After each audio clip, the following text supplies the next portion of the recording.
Traveler and Paimon. You came. Yep, and it looks like we made it just in time. Although, can't say the same for the Cuckoosaurs. Bit of a low turnout, huh? Yeah, you'll see why soon enough.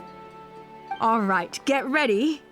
3, 2, 1, fly! Whoa! We're really flying! I feel light as a feather.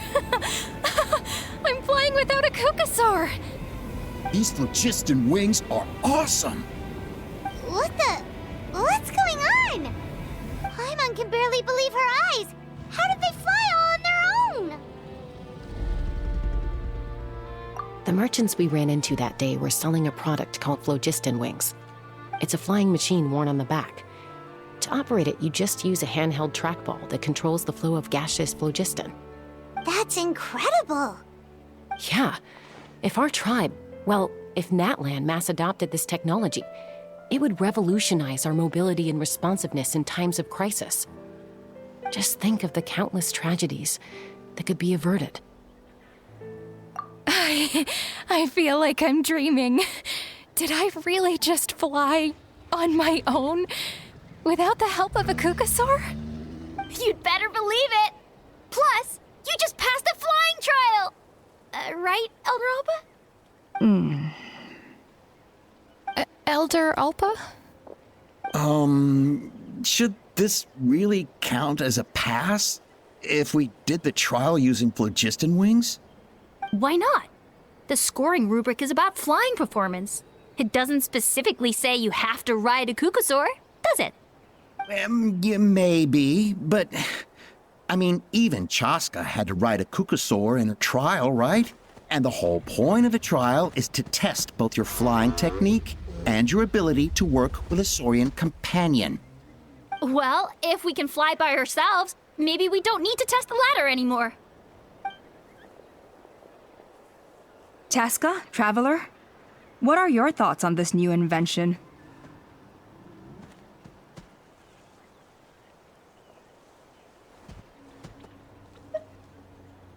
Right? That's what I think, too. I agree that they have strategic value, but I don't think it makes any sense to evaluate candidates by the current testing standards if they're using phlogiston wings. Why? Shunan finally mustered the courage to go through with this, and now you're saying it doesn't count? We don't have any experience using these wings in battle, nor is it immediately obvious how to incorporate them into the existing systems in our tribe. Taking a longer-term perspective, I think we need to start by getting thoroughly acquainted with how these things work. Then we can develop a new trial format with new assessment criteria, tailored to candidates using the phlogiston wings. You all raise valid points. But Chaska, while your proposal sounds perfectly reasonable, it would probably take years to put it into practice. We lost so many people in that war. These phlogiston wings could be exactly what we need to strengthen our forces and boost morale in this trying time. And as for real-world battle experience, there will be plenty of opportunities to gain that. I have high hopes for you, Junon. Huh? Hey, stop staring into space! Say thank you! Oh, thank you. Thank you, Elder Alpa. You have nothing to thank me for. Remember, the way you got your wings back was by relying on yourself. Oh, Elder Alpa! Bad news! Cuckoosaurs are attacking the merchants again! Again? Okay, everyone, stay put while I... Huh? Chaska?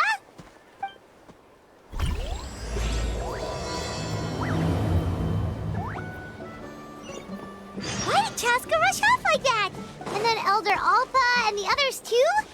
Anyway, let's go see what this is all about.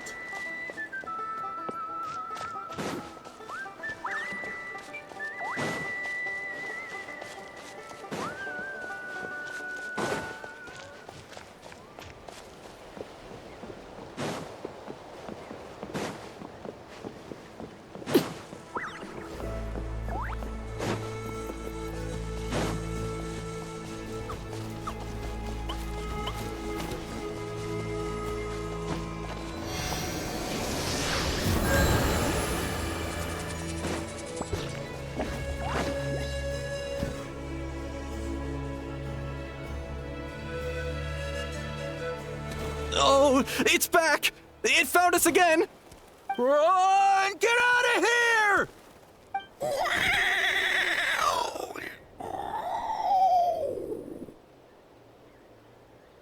Curses! She's really riled up this time! Hey! Stop running! We'll never outrun a creature with wings! Get back here and let's fight!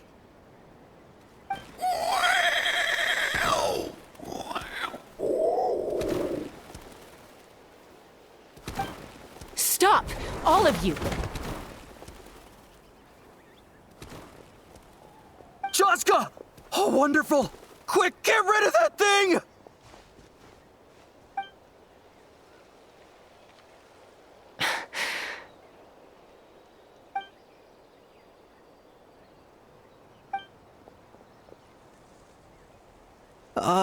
What's going on? Why isn't she doing anything? So it really is you, sister. Wait, sister? That Kukusaur is Chaska's sister?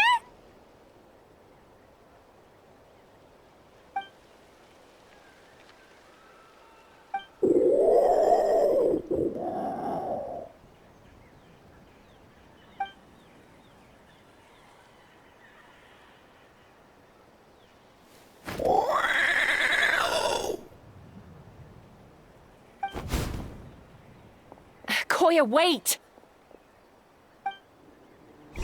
Is Chaska gonna be okay? Should we go check on her?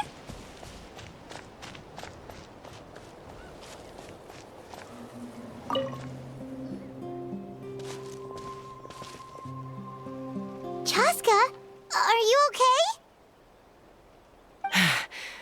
I'm fine. Sorry for making you worry. No point. She's an expert at hiding her tracks. Once she's shaken you off, you'll never catch up to her. At least, I always used to lose to her at hide-and-seek when we were kids. Well, yeah.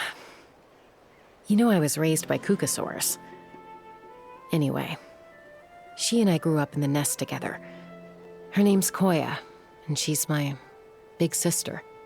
We played together all the time, chasing each other through treetops or mountaintops. It felt like it would go on that way forever. Until the day I was sent back to live with the humans. Not all Kukusaurs are friendly towards people. Koya, for instance, she's fine with me because we grew up around each other, but she's not fond of other humans. When Mom decided to send me away, Koya strongly protested, and after I left, she became more and more reluctant to interact with humans. Maybe she thinks that humans stole you away from her. It's a possibility, but in any case, we still stayed best friends at first. I had a hard time adjusting to life in the tribe. So whenever something went wrong, I'd run off into the wild and vent to Koya.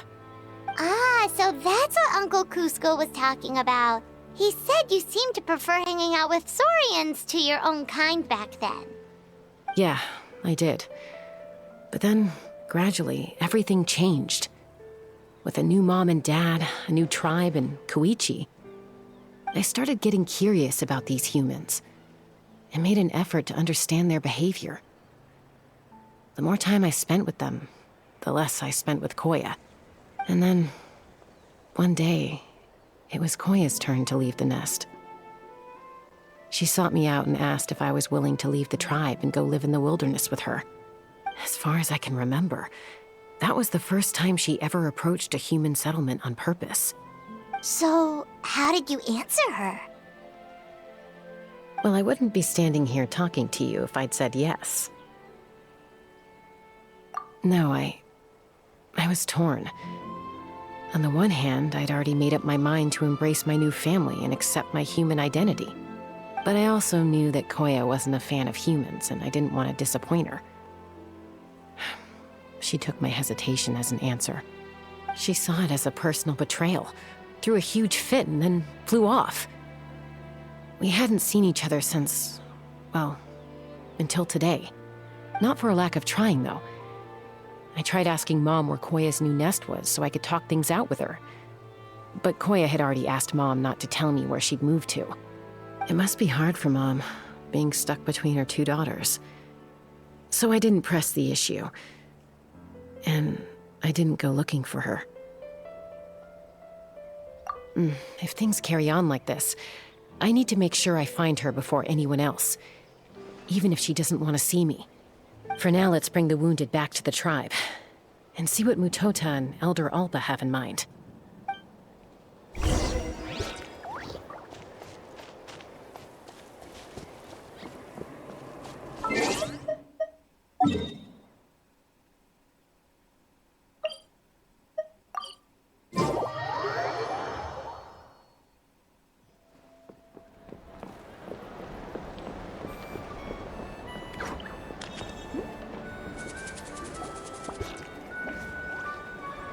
So, I hear there's been another Kukasaur attack.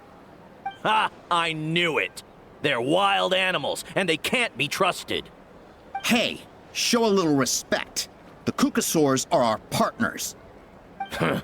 Maybe in the flying squad, but they don't give a hoot about the rest of us. Well, now that we have the phlogiston wings, do we even need the Kukasaurs anymore? Are you kidding? How are we supposed to protect our tribe without them? I didn't mean it like that. Huh? Protect our tribe? Or are you just scared that your precious flying squad will lose its prestigious position? You take that back! Things are changing so quickly. Chaska, there's a conflict emerging there. Aren't you going to nip it in the bud? The whole tribe's talking about this now. Breaking up a single fight won't solve anything. The real source of conflict here is the phlogiston wings. And what happened with Koya. On any other day, people would just brush this attack aside. After all, clashes between wild Kukasaurs and humans are no more common than those between people. But now that the phlogiston wings have entered the equation, it's sparked a debate over whether our tribe needs the Kukasaurs at all. I worry that we risk repeating the mistakes of the Cinder City. Back then, Lord Ochkan's hatred of the Saurians nearly destroyed the peace forged by the Pyro Archon. Chaska, to prevent things from deteriorating further, I'd like to task you with restoring peace to the tribe. I will. Traveler, you've already done so much for Natlan, and the Flower Feather clan has no right to ask more of you. But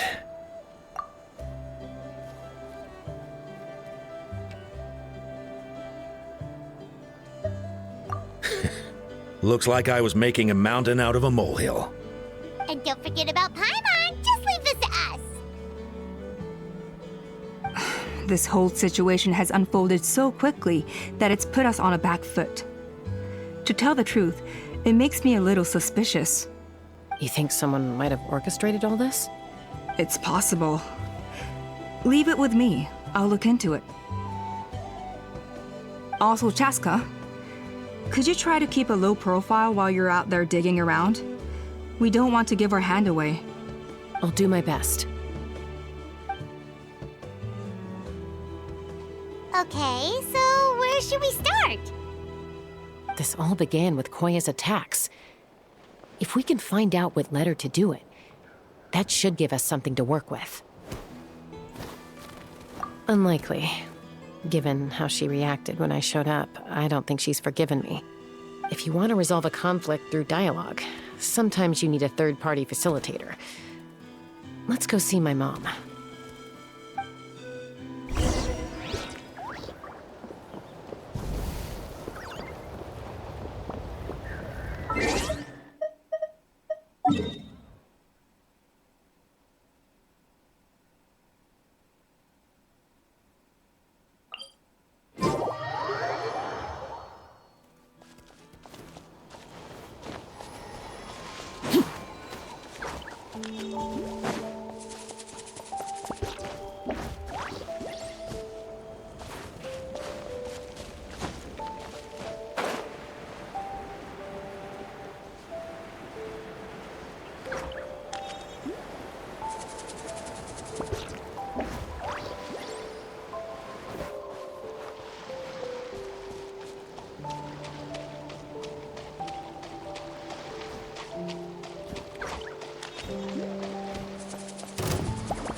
Solidify! Shine down! I got him cornered!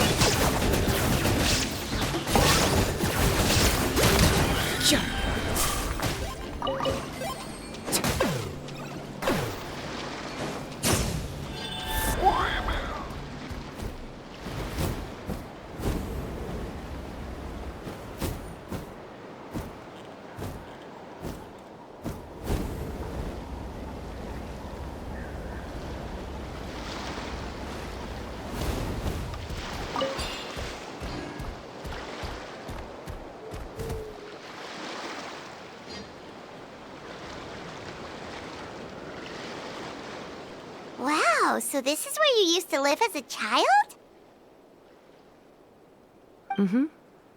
When I was little, we used to do this thing where I'd jump from the top of this tree, and Koya would fly over from the platform and catch me in midair. Or sometimes we'd both fly from the treetop together, and then after some aerial maneuvering, she'd throw me up onto that platform. After we got a bit older, we went to the nearby shores looking for even greater heights. Ah!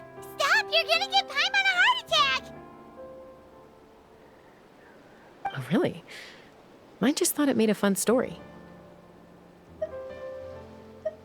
Then I'll share more with you when there's time. Anyway, back to the matter at hand.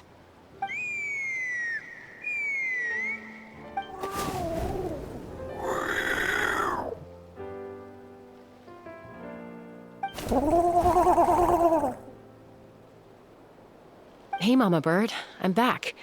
My last visit was only a week ago, wasn't it? See? I visit you more than I visit Papa Cusco. I brought a couple of friends with me. These are the Traveler and Paimon. Traveler, Paimon, this is my mom. Her name is Chimpu. In the human tongue, anyway.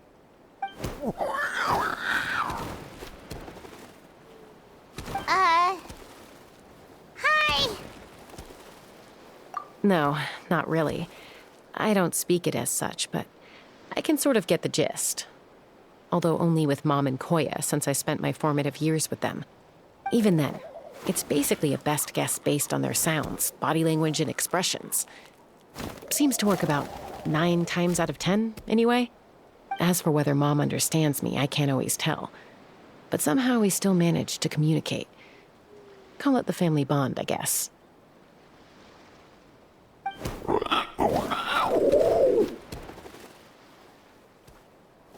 Don't worry. I'm doing well, but I think Koya might be in some trouble.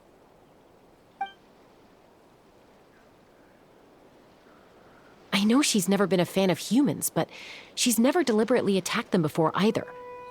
What's behind this sudden change? Does, Auntie Chimpu know anything? Doesn't look like it. Koya hasn't visited her in a long time. Then, could you please tell me where she's living nowadays? I really need to talk to her. If this animosity between her and the tribe continues, then the next time there's an incident, I don't know if I'll make it there in time.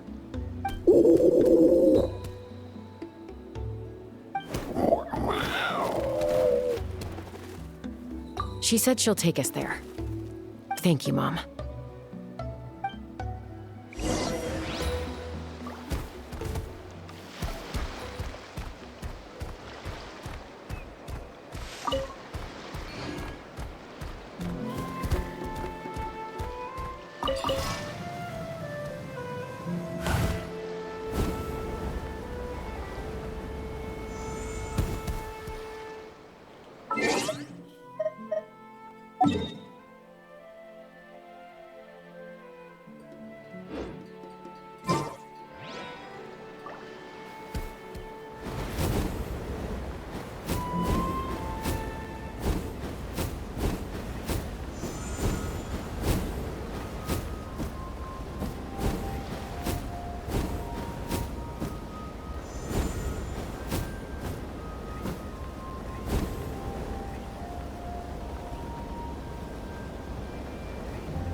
is a really remote location. Guess she was trying to get as far away from humans as possible. We stay here? Okay. Got it. Traveler, Paimon. Mom says we should stay out of sight for now. She'll talk to Koya first. Koya is very hostile toward humans right now. So if we show up unannounced, it might just make things worse.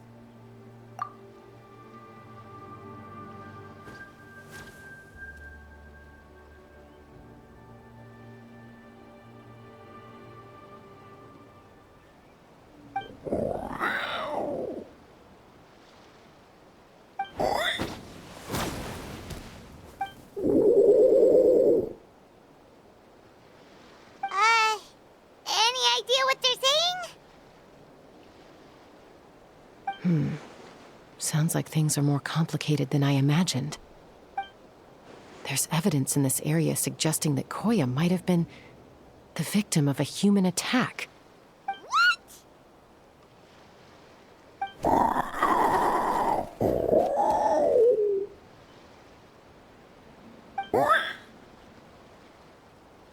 No! It's Chime, Koya's child.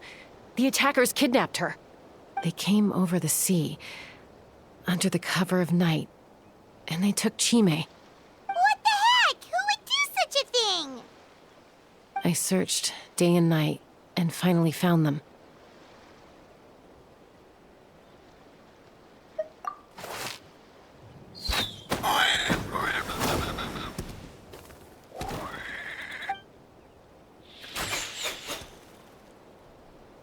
Oh, yeah! T'Pol's contraption is working like a charm! Got her in one! Hey, there's another one! Wait, is that the one that got away last time? Who cares? Just get them all. T'Pol pays us per catch.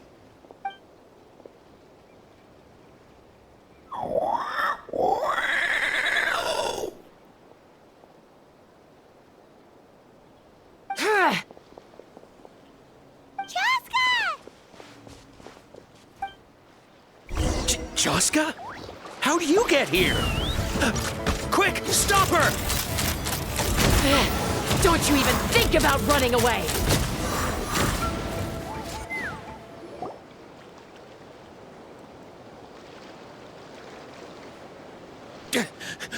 Don't come any closer, or I'll... Go, Phlogiston Wings! Take me out of here! Uh-oh, looks like it malfunctioned. This is bad. Mom and Koya are already injured. And if that thing explodes right next to them... Help! Elemental energy suppresses it! Please, someone! Get back!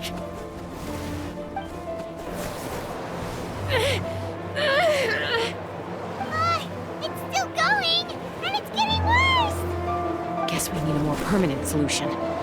All right then.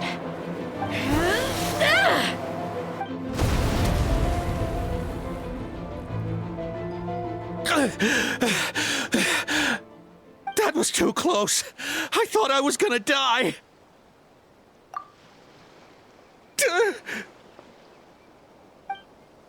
Answer us honestly. Were you the ones who attacked Koya before?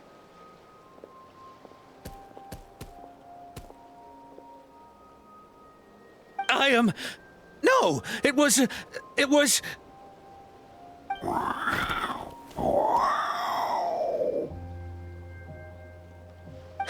Well, she says it was you. Just tell me, who sent you here? It was T'Pol. He told us to catch all the wild Kukasaurs we can find. And he also said that this Kukasaur has become a thorn in his side, so it needs dealing with urgently. T'Pol? Huh. Sounds familiar. But where from? Well, he tends to send his orders in writing. He pretty much never communicates with us in person. When he does, he wears a mask to hide his face. And whenever we trade Kukasaurs for Phlogiston Wings, we deal with his henchmen. So you didn't even make those wings? All we did was slap some labels on them and transport them over here, to make them look like they're imported. To make it harder to trace their origins. I don't know, honest! Well, that's mighty convenient, huh? What about if I held a gun to your head? Would that change your answer? No need. I'm sorry. I'll tell you everything I know. T'Pol doesn't tell us much, but he always stresses that he wants them alive. So that gives us some clues. This is just a best guess, of course, but we suspect that the gaseous phlogiston stored in the trackballs is drawn directly from the Kukasaurs. What?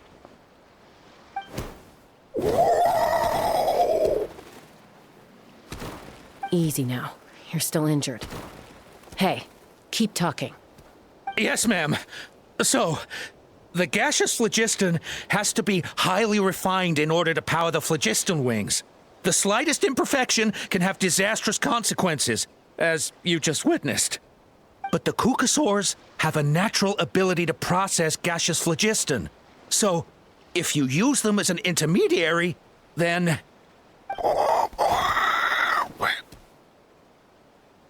That's enough. So the Kukasaurs you took, where are they now? T'Pol should have them. But no one knows where he's based, apart from him and his henchmen. We've tried looking for it ourselves, even followed them a few times. But we always end up losing track of them. Random thought. Maybe they're hiding up in the sky?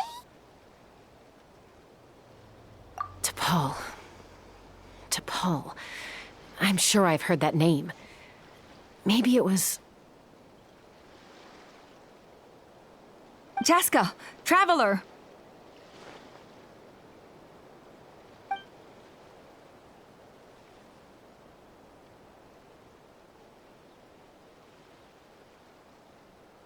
That voice! It's Alpa!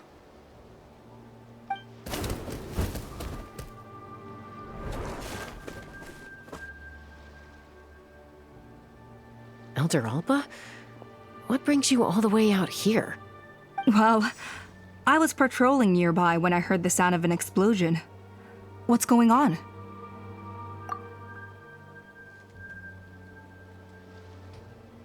I don't believe it.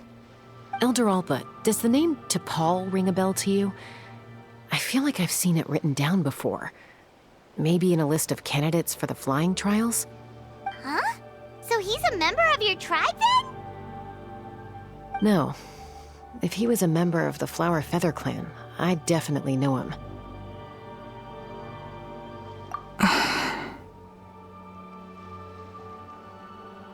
Now that you mention it, I do remember a young man from outside our tribe who came to participate in our flying trials once. You were away on a mission at the time, which is probably why you don't remember him. He was a craftsman from the Children of Echoes, but he'd always dreamed of soaring the skies, so he wanted to join our flying squad. The Children of Echoes? That's rare. But despite his best efforts, he unfortunately failed to pass the trial and gain the Kukasaur's approval. In the end, he went wingless and returned dejected to the Children of Echoes. Wingless, huh? Maybe he invented the phlogiston wings to get revenge on the Kukasaurs. Perhaps. Or maybe it's simply his way of dealing with his regrets over his past flying endeavors. Either way, it doesn't excuse his abuse of the Kukasaurs. I'm gonna take these guys back and expose the truth to the tribe. It's time for this conflict to end. Easy, Chaska. Remember what I said about keeping a low profile? The ringleader still hasn't shown himself, and this man's allegation about powering the phlogiston wings with Kukasaurs is only speculation. Bringing these men to the tribe now won't win over any current supporters of the phlogiston wings.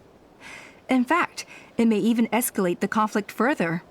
After all, many are mistrustful of the Kukasaurs after recent events. Is that why T'Pol waited until now to try to capture my sister? I don't know.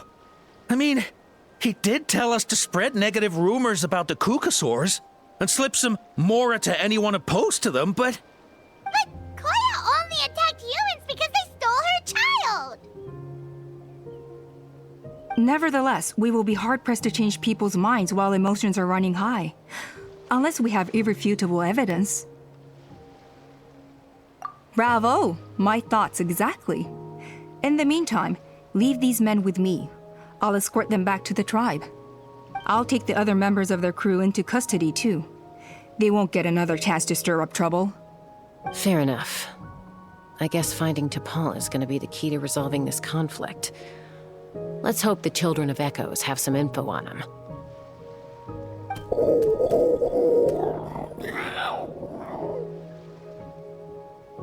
Sorry, whatever it is, it'll have to wait till this is all blown over. I have to fix this situation before it spirals out of control.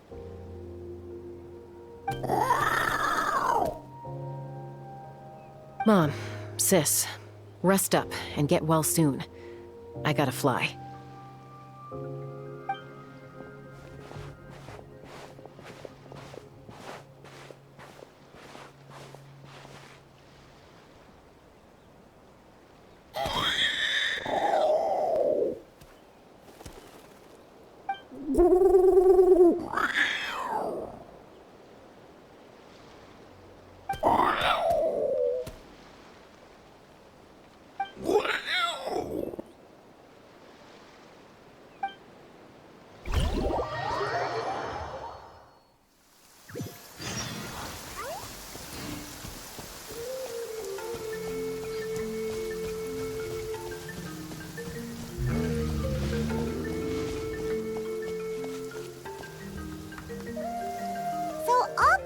That T'Pol's from the Children of Echoes. But how do we track him down? Just ask around until we find him? Let's start by talking to someone we know. It'll be faster that way. At this time and place, I'll bet the easiest person to find is... Wakey, wakey, Shilonen! Oh, it's you. Okay, give me a second. I'll come down.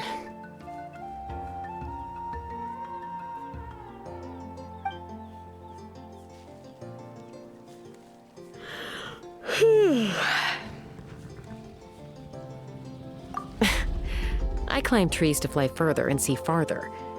I don't usually stop for a nap. Well, we're not all like you. Always full of energy, even after flying around all day. Yeah. So, you've come all this way and interrupted my precious nap time. Might I inquire as to, why? I'm sorry, Shilonen, but it couldn't wait. Does the name T'Pol mean anything to you? He's a craftsman, apparently. Huh. T'Pol. Yeah, that rings a bell. I think that's Puma's child. Nope, I'm afraid you're a few years too late. Why are you looking for him?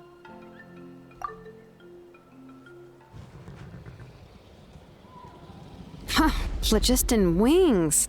Wow, okay. The kid actually pulled it off. Well, looks like, no more rest for me today. Pulled it off? You mean he's tried making something like this before? Yeah, he started trying to build a flying machine right after he got back from the Flower Feather clan. So right after he went wingless, then. Was this flying machine anything like the gun you made me? You mean your gun that's harder to tame than the proudest Kukasaur? No, he wanted to build something that allows anyone to fly freely, even if they're not naturally gifted. But he never got very far back then, though. Blew up his workshop a few times and barely made it out alive. I never really kept up with him after that. His parents traveled a lot in their youth and only returned to the tribe after he was born. But they settled in a remote area and don't interact with other people much. Which means most people in the tribe don't know them very well. Your best bet is to chat to his direct family. I'll, go get Puma. Wait for me in front of the workshop. I won't be long.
I'm back. Allow me to introduce T'Pol's mother, Puma. Hello, we're... Oh, save the pleasantries. I don't want to spend any longer talking about that boy than I have to. Huh?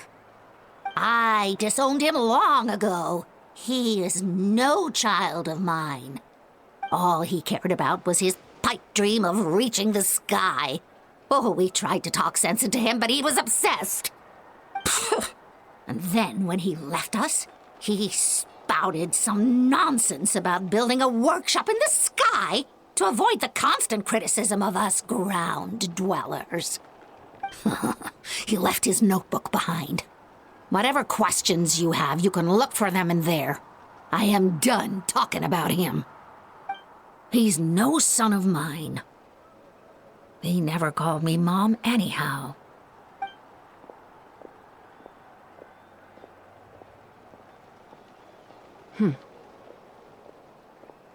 Wow, they've really fallen out. Paimon sure wasn't expecting that. Her husband, T'Pol's father, he passed away recently, and T'Pol didn't even bother to show his face at the funeral. If you ask me, that was probably the final straw for Puma. I'll go keep her company. If there's anything else you need, just come and find me. Thank you. Okay, so this notebook is the only lead we got now, right? What's in there?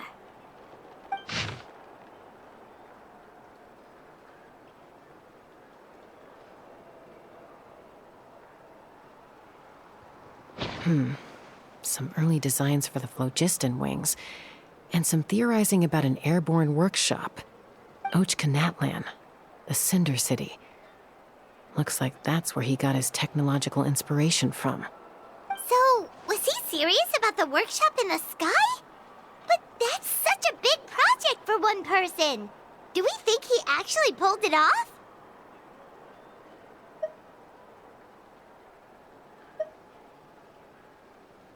Oh, yes.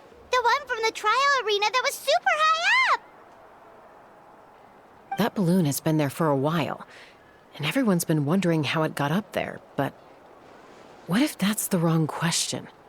What if it started off even higher up, above the clouds and out of view, and it only descended to its current height due to some kind of malfunction? Part of T'Pol's workshop? Seems likely. If T'Pol's base had been hiding above the clouds this whole time, that would definitely explain why Isidore couldn't find it. Paimon totally called it! But how do we get up there? Chaska, can you even fly that high? By myself? Possibly. But with a passenger, no chance. I doubt even phlogiston wings could take you up that high. At least, not without that relic T'Pol mentioned in his notebook. Yeah, and he's probably holding on to it. We'll have to find another way.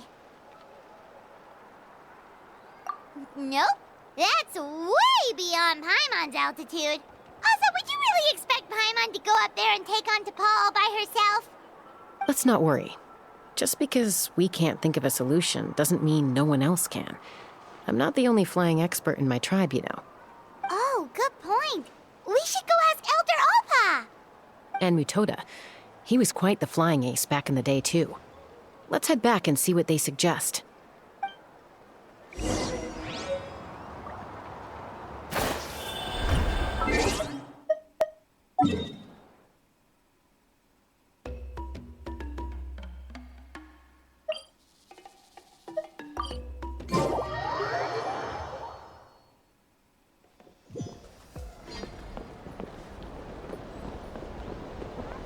No more Kukasaurs. We want phlogiston wings. Chaska, you're finally back. Things are getting really tense in the tribe. Have you made any headway with your investigation? Some people even think we arrested the merchants just to support the flying squad and crack down on the phlogiston wings.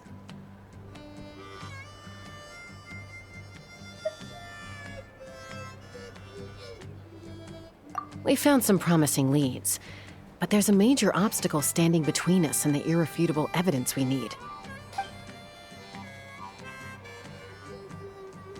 A relic from the Cinder City?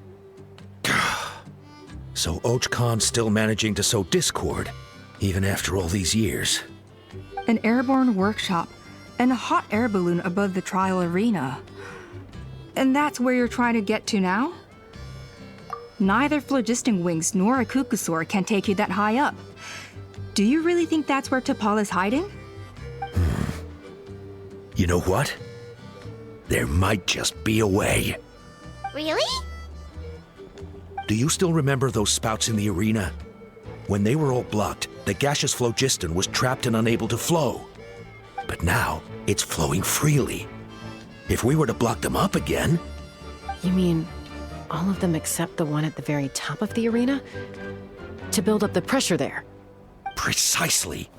With all the gaseous phlogiston flowing through one spout, it would create a high-pressure wind current.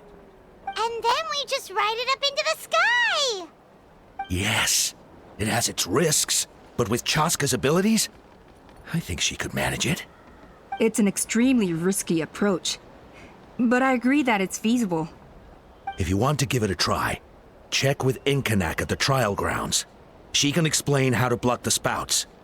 Chaska, if anyone has a hope of seizing this evidence from the high heavens, it is you. We want phlogiston wings.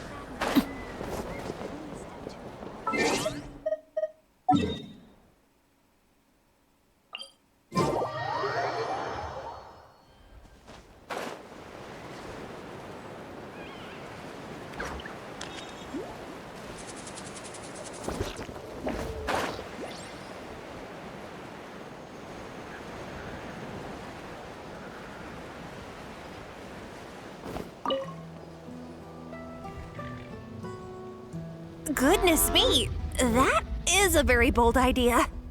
Maybe so, but we have to act fast. What's the quickest way for us to block off the spouts? From a technical perspective, I'd have to advise taking some measurements and carefully planning this out first.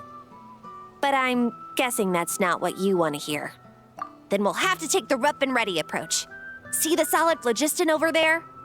Our prior inspections revealed that some kind of stable structure has formed inside, making it highly damage resistant. It's not without its weak points, but unless they're all struck at the same time, the structural integrity won't be threatened. So, what happens if we do strike them all at once? It'll collapse. Okay, I see where you're going with this. Yeah, you got it. As long as you hit all the weak spots at once from the right angle, the solid phlogiston will fall right on top of the spout and block it up. You're right about rough and ready. Sounds like my kind of plan.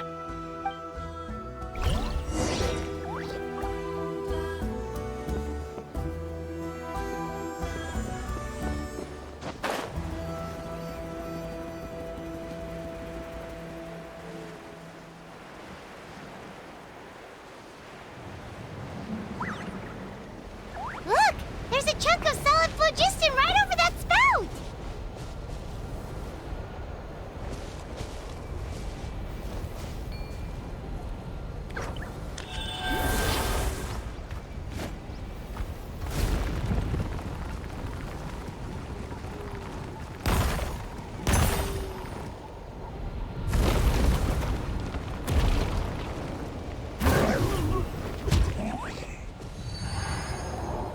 Let's fly!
Let's fly.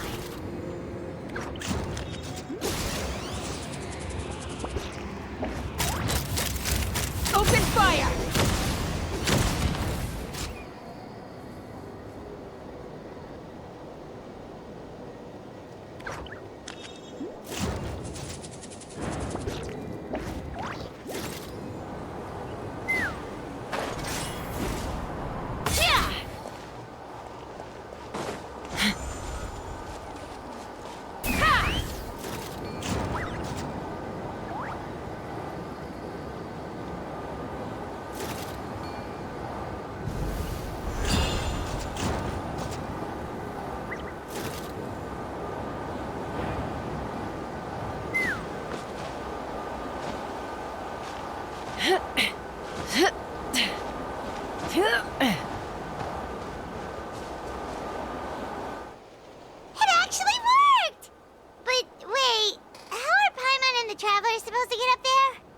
Koya can give you a lift.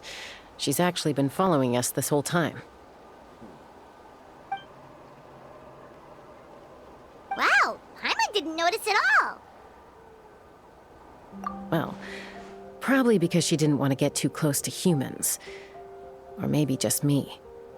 But right now, we need her power.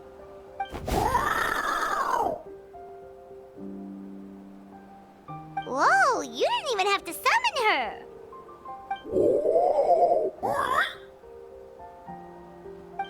Yes, up there. That's probably where Chime is. All right, let's go have a little talk with this T'Pol.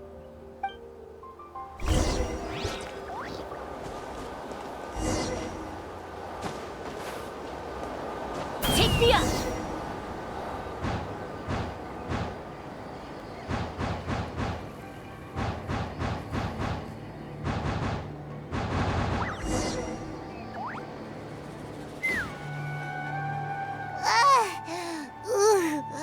Haven't ever flown that fast before. Aha. Just as I thought. It might look like a regular hot air balloon from the outside, but up close, it's clearly been heavily remodeled.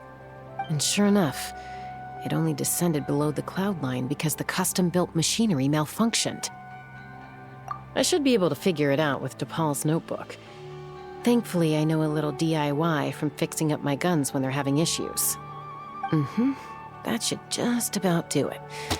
Now all it needs is a nice hard kick. Maybe that works on your guns, but, huh? We're really moving!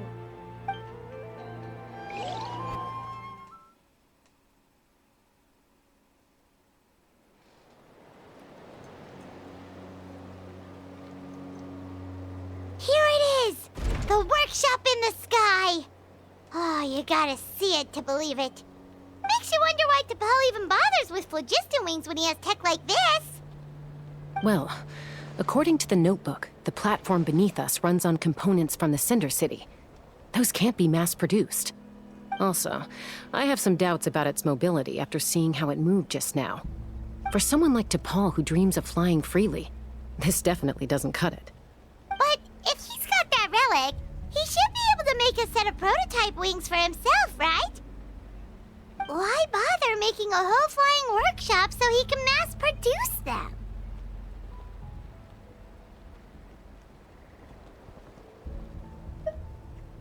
But this doesn't add up.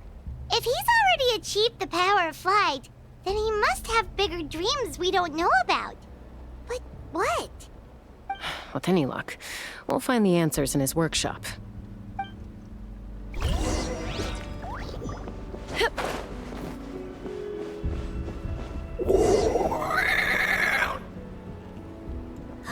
Kukusaurs!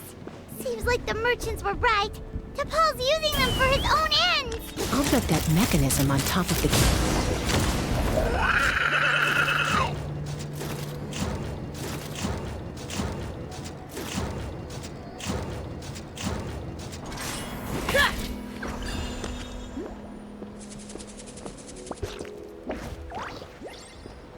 Let's fly.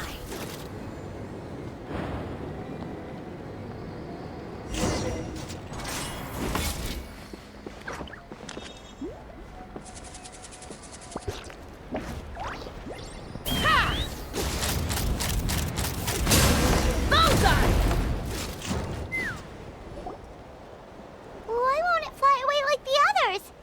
Is it... She's still breathing, but barely. By the looks of it, T'Pol was using these cages to extract phlogiston from the Kukusaurs.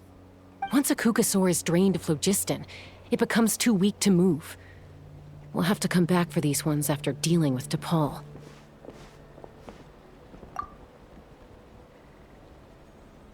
Let me see. Looks like a record of his phlogiston research. Log number 330. With the support of... I was finally able to launch the airborne workshop. Even though it relies on the relic for 80% of its power supply, I've at least taken the first step. Log number 348. Research on the relic is progressing well. I should be able to replicate the technology and scale up production very soon. Has proposed a name for this groundbreaking invention: the phlogiston wings. I think I'm getting close. Soon I will achieve my dreams. Log number 377. Encountered some issues with the new smaller model phlogiston wings. The gaseous phlogiston showed some volatility during the refinement process. Thinks we should proceed at a more cautious pace with the refinement experiments. But after so many past failures, I have to prove that I will succeed this time. Log number 114.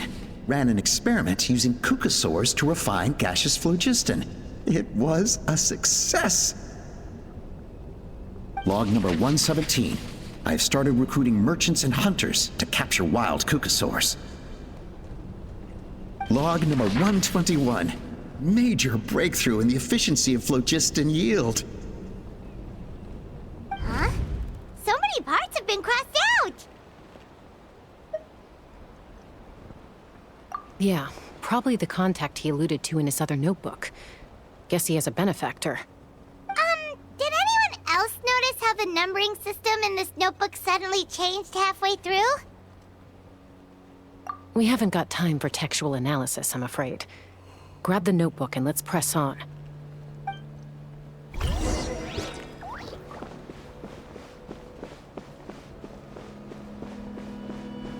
Huh.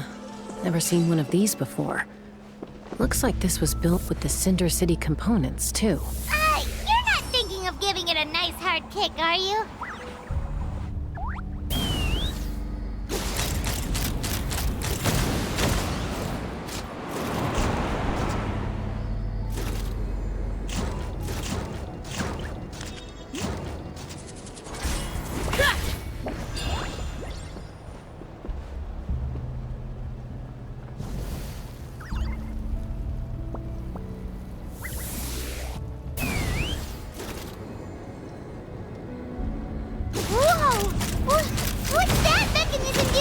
It's asking for a nice hard kick where it hurts.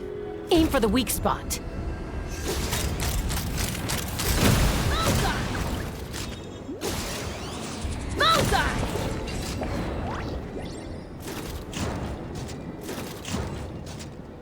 Open fire!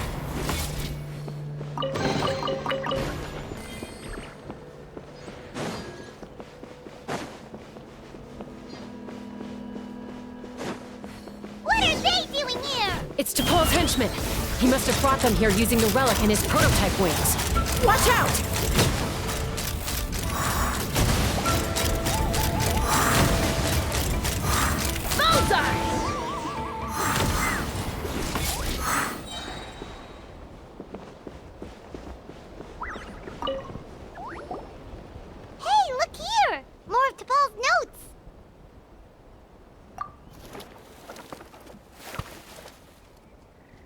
Log number 403.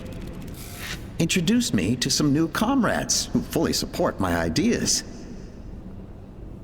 I told them that some Saurians are blessed with wings, and some people with natural gifts, while the less fortunate among us can only look on longingly as they seize the skies. But I also told them that progress can erase individual differences. Think of the tools humanity has made to fight back against wild beasts. The law we have put in place to even the playing field between the strong and the weak. I promised them that our research will be the new frontier of human progress. With our phlogiston wings, the power of flight will no longer be for a select few to enjoy. Imagine a world where the skies are for all to share. I only hope that when we finally achieve this goal, will be proud of me. Imagine a world where the skies are for all to share. Yes, what a wonderful world that would be.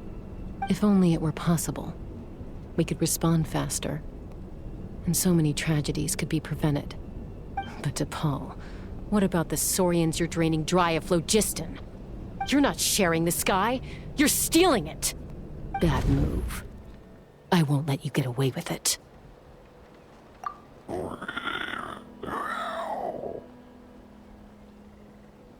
I'm fine. Let's keep moving. I don't think we'll find anything else here.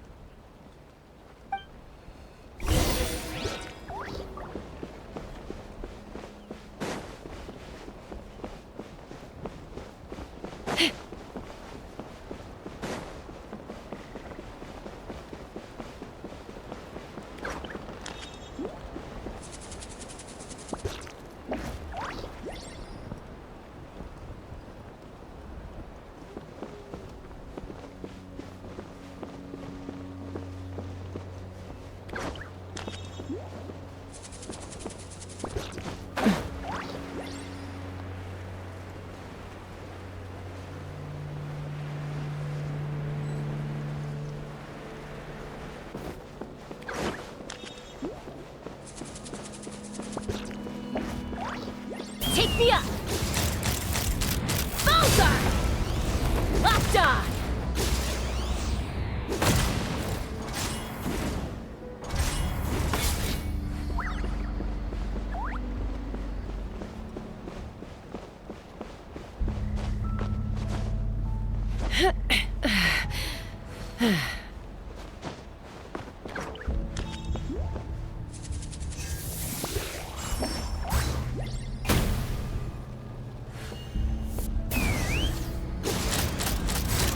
Open fire!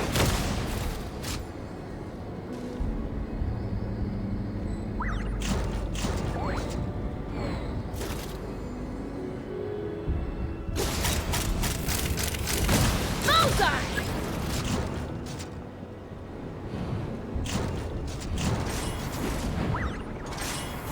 Yeah!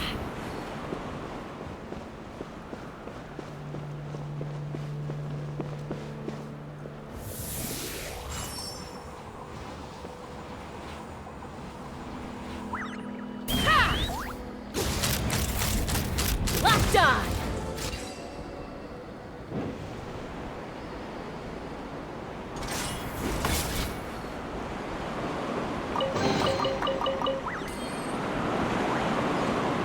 Let's fly!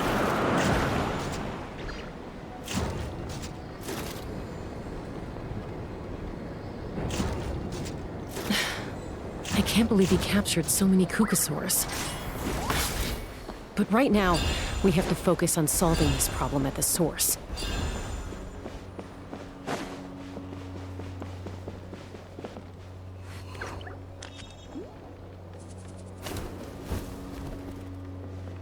Looks like we've reached the center of the workshop. And still no sign of Koya's baby.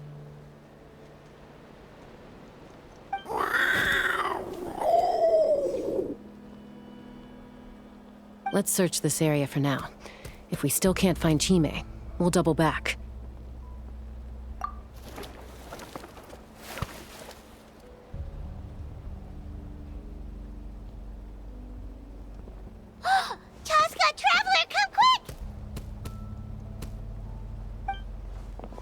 What is it? Did you find Chime? Not yet, but look! It's another one of T'Pol's notebooks! All right.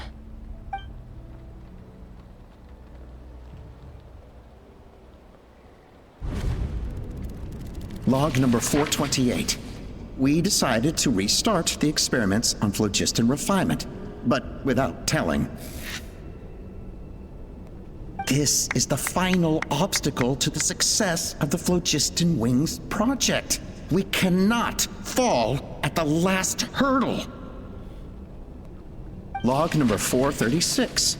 Earlier today, suggested using Kukasaurs as an intermediary to extract refined phlogiston. It's certainly feasible, but... Anyway, as long as our secret experiment succeeds, I'm sure won't bring it up again. Log number 443. We will conduct the experiment tomorrow. But birthday is coming up, so hopefully we'll have a birthday surprise for her. Log number 444. Huh? Why is this log empty? I guess whoever wrote down the log number was prevented from recording the results.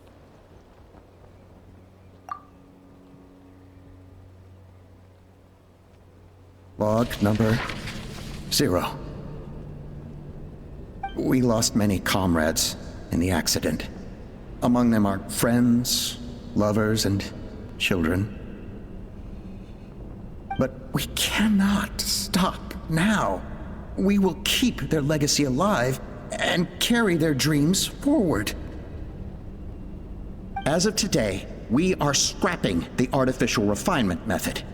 Instead, we will focus all our efforts on phlogiston extraction from live Kukasaurs. They are arrogant beasts whose existence in the wild serves no one but themselves. Their true worth lies in their sacrifice for the sake of human progress. To facilitate our operations, we will gradually move the airborne workshop closer to the Flower Feather clan, even as we continue to expand it.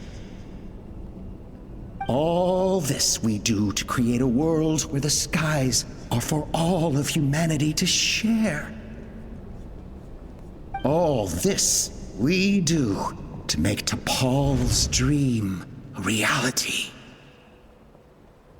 Given the way this is written, not to mention the fact that the numbering has started over from 0, it kinda sounds like this is someone new. Does that mean that T'Pol's already... There's also a letter tucked in the end of the notebook. It's from Puma.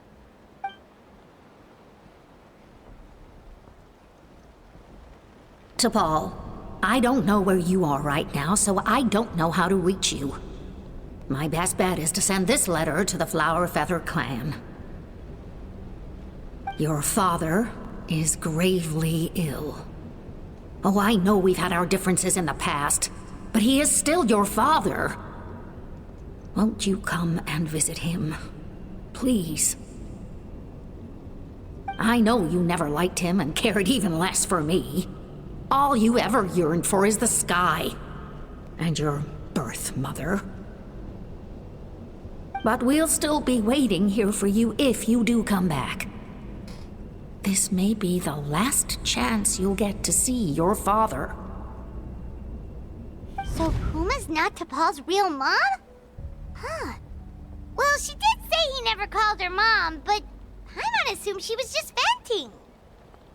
We know that T'Pol's father passed away quite recently, and this letter looks recent. By contrast, the writing in this notebook is old and faded. It looks like the real reason T'Pol didn't attend his father's funeral is because he'd long since passed away himself.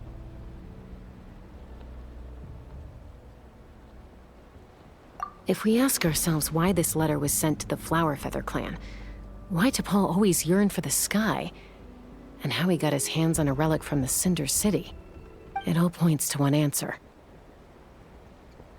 That's right. T'Pol was my child. He was born during my days as a wingless wanderer. His birth gave me new hope. I wanted to become the kind of mother who spent her days as a valiant rider, soaring the skies. Not an aimless, wingless nobody. But his father wanted to settle down, to give his child a safe, sheltered life in his tribe. We fought about it constantly, until the love we once had for each other was gone. He started a new family, with another traveler who was also looking to return home. And I went back to the Flower Feather clan, alone. Oppa? I had no idea that despite being raised among the children of echoes, my child still harbored dreams of the skies. Can you imagine, Chaska? The joy and surprise I felt when he showed up at my door, asking to join the flying trials. Or how proud I was when he said he wanted to prove his own worth, rather than relying on my position as elder. And then the anguish that overcame me when he was rejected by the Kukasaurs and became wingless, just as I had after my injury. You've got a lot of nerve showing your face here. Don't take this the wrong way, Don't. I just want to talk. Isn't that your preferred way to resolve things? I trust you've learned of T'Pol's wish on your way here. A world where the skies are for all of humanity to share. If only his dream can be realized, no one will ever have to lose their wings again. Our aerial prowess will be greater than ever before. War will never again come at such a great cost. The loss of Koichi is a tragedy that need never be repeated. So tell me, Chaska, do you really wish to see the phlogiston wings forever grounded and gathering dust? Nothing you've said excuses all the conflict you've caused. You mean the argument back at the tribe? It was a necessary measure. Sometimes this is the only way to accelerate the pace of progress.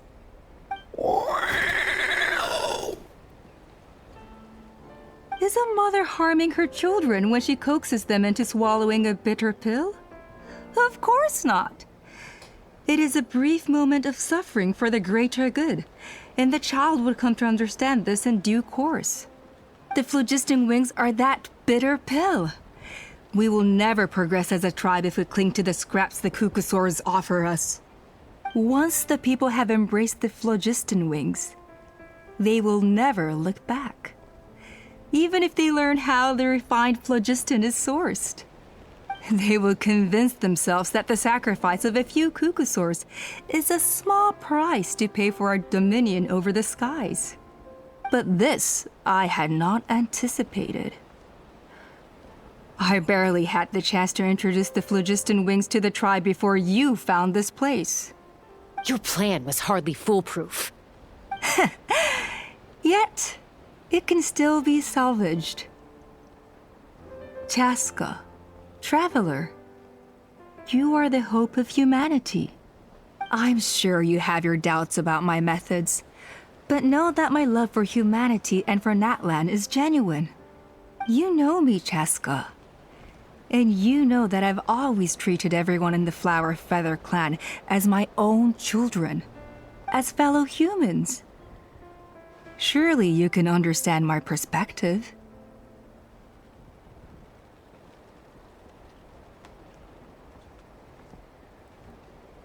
Hey, quit the quips! This is serious! Ulpa, Natlan doesn't belong to humans alone. And truthfully, neither do I.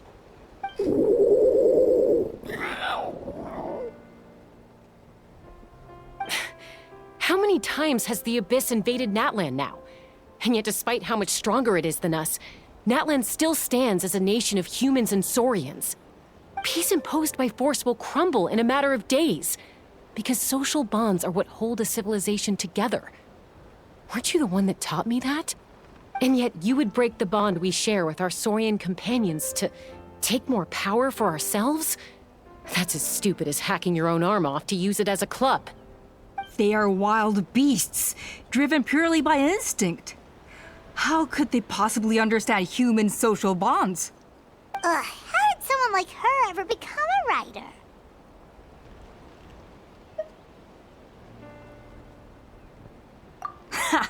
You overestimate them. They bow to the strong and shun the weak. That's all there is to it.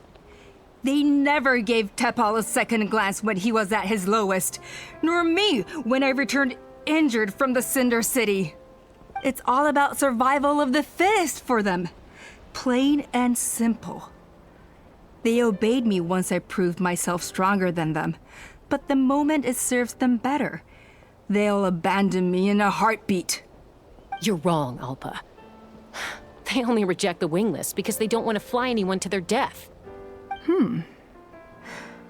Chaska, I will promise you this. Only the unruliest wild cucosaurs will be used for phlogiston extraction. The ones who have nothing else to offer to humanity. Well, that's too bad. Because I know a few unruly wild cucosaurs who don't think that idea is gonna fly. Namely my mom, my sister, and me. And the others? To us, they're friends, family, even children. So if you want to put any of them in one of your cages, you're gonna have to go through us. Is that right? I knew you might be difficult to convince. Maybe this will change your mind.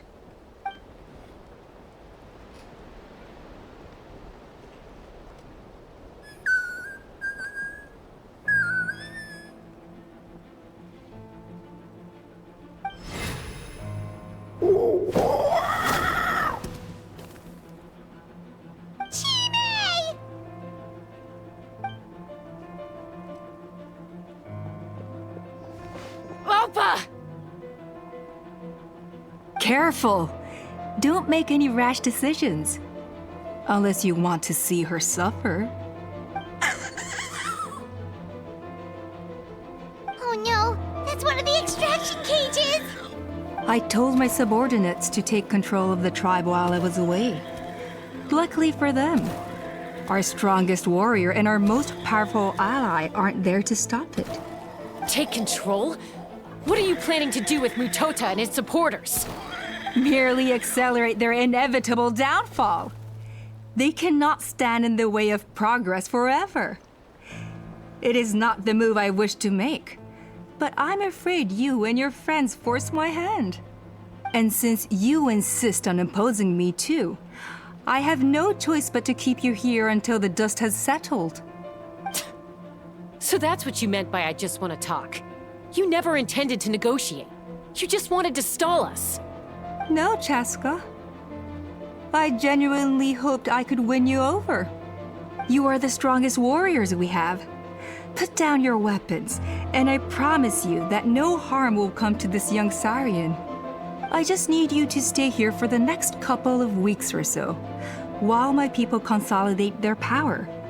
Then, I will give her back to you, and you'll be free to leave.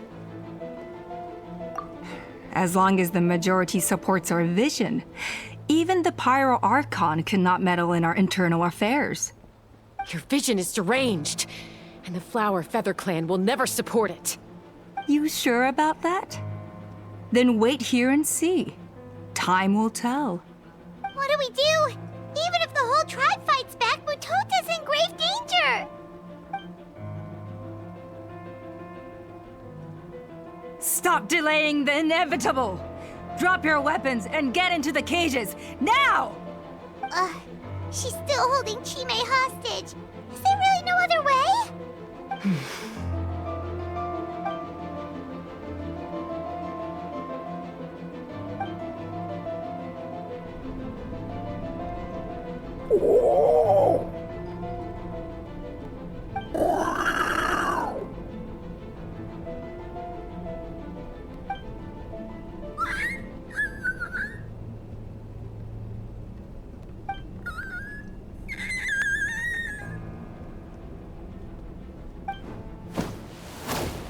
Koya?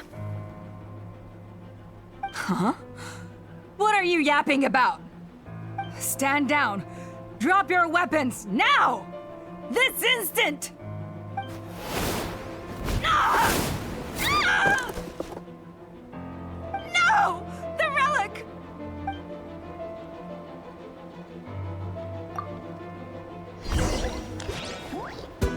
Take me up! Overrule!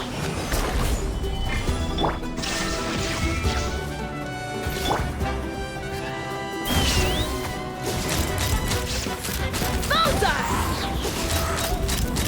Open fire! Give up, Alpa. We're negotiating my way now, and this ain't your strong suit. Hey, something's up with this relic!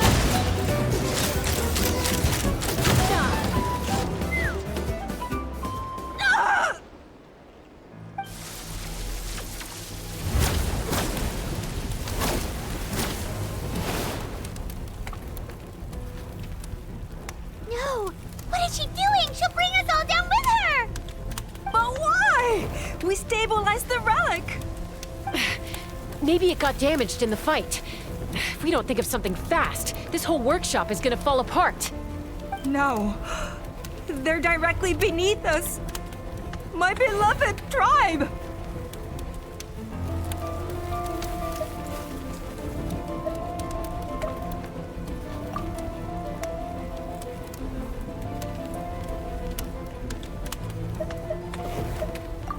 Okay,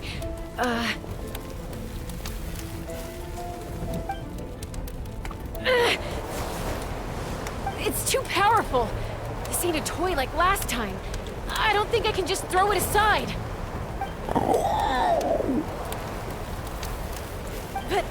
But we need to get it far away before it explodes. Then the tribe will be safe, and so will this workshop. Koya, remember when we were kids? Come on, let's take this thing high up into the sky.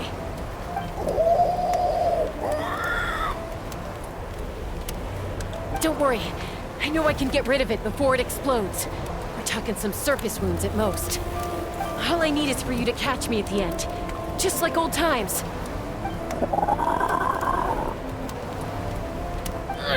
I can't hold it back anymore. We have to go. Don't be insane! Alpa! What are you... You're a fool, Chaska! Why would you choose such a risky solution? We cannot entrust the safety of our tribe to this wild Saurian! I'm the fool.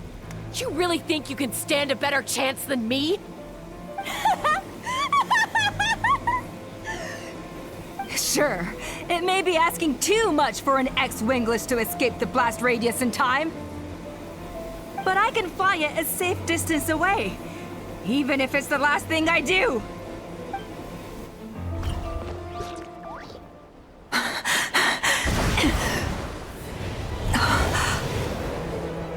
Here, they should be high enough to save the clan.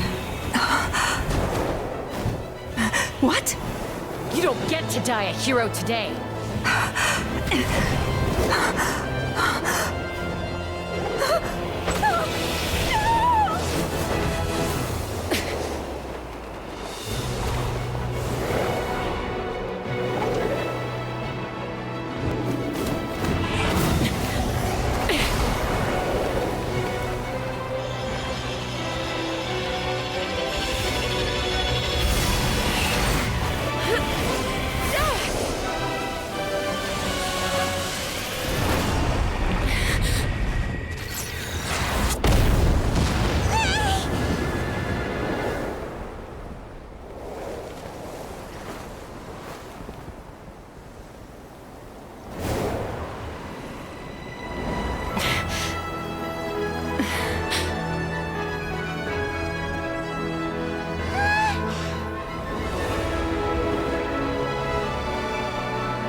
Koya, are you hurt?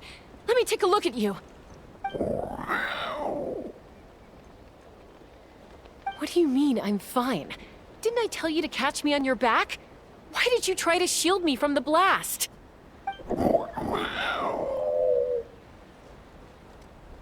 Accident? Yeah, right.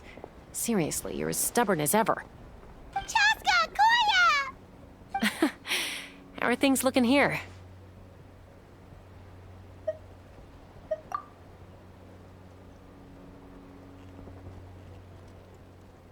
I think that's putting it mildly. I owe you one. Again.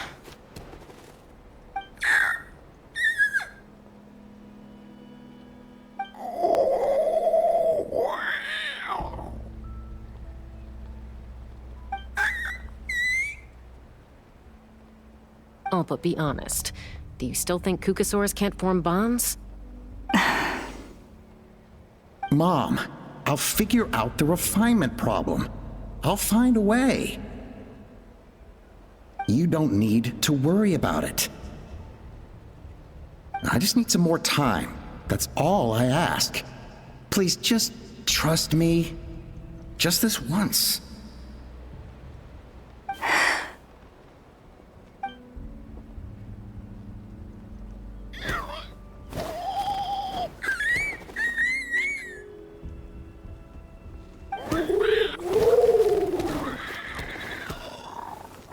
The Flower Feather Clan yield to the strong. And it's up to the winners to define what strength means. So it looks like it's my turn to yield.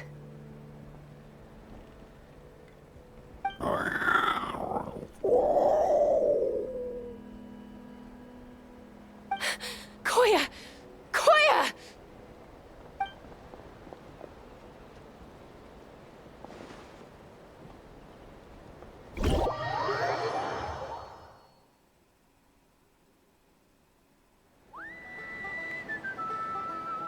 So, you're absolutely sure it's not because of the explosion?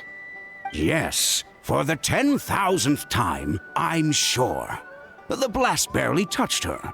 The reason she fainted was old injuries playing up, compounded by overexertion in recent days. The moment she finally relaxed, all the built-up stress finally caught up with her. And no wonder. Honestly, she's just like you. Anyway, now you know how we feel when you go off risking life and limb. Your mother and I would both appreciate it if you lived less dangerously. You know she wrote to me from the Masters of the Night Wind, just to scold me for not doing enough to keep an eye on you. If she wasn't so busy with work, you can bet she'd come back here and chew us both out in person.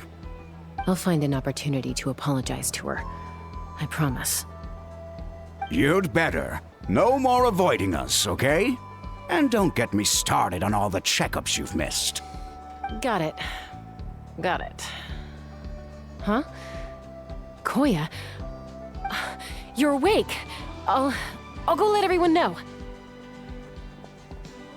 Hey, but we're not done talking. What are we gonna do with her, Even after everything that's happened, she still hasn't figured out how to start the conversation with you. She keeps saying, I don't think Koya has forgiven me yet. But if you ask me, she's the one who's scared to open up and have an honest conversation. For all her confidence, she's a very sensitive soul underneath. You'd think as a peacemaker, she of all people would know how to reconcile with her family after a falling out. She must have been a handful growing up. Thank you for being there for her. And of course, thank you for keeping her safe when you were up there in the sky. Koya, Uncle Cusco, we're here! Ha! I was just telling her that she's not to go chasing danger with Chaska ever again. Cusco, I understand how you must feel. But it's all thanks to Koya and Chaska's efforts that the airborne workshop didn't come crashing down on our heads. Oh, Paimon almost forgot to ask. They didn't hurt you while we were gone, did they? Thankfully, when her co-conspirators tried to arrest me, I was out coaching Koya and Junan. The two of them were a huge help. They took care of things while I went around rallying the resistance. So, in the end, Alpa's would-be revolt didn't really get off the ground. And as it turns out, not all of the wingless want to see our dear Saurian friends replaced with phlogiston-powered gizmos. I'm so sorry you got mixed up in this, by the way. We should have caught on to Alpa's scheme sooner. We could have saved so many Kukasaurs from getting hurt. Most of the airborne workshop has now been dismantled. We've just left one small, harmless part intact, and repurposed it as a jail for Alpa and her cronies. Let's see how they like being locked up in a sky prison.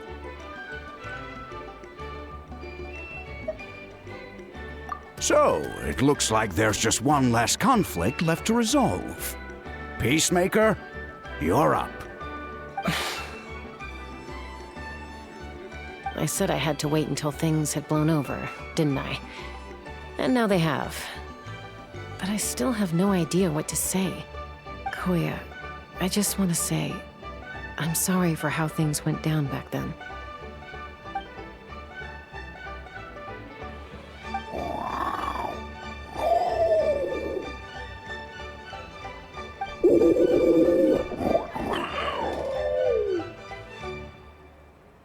Huh? Does this mean you're not mad at me anymore? There's that family likeness coming through again. But that day, when we ran into each other...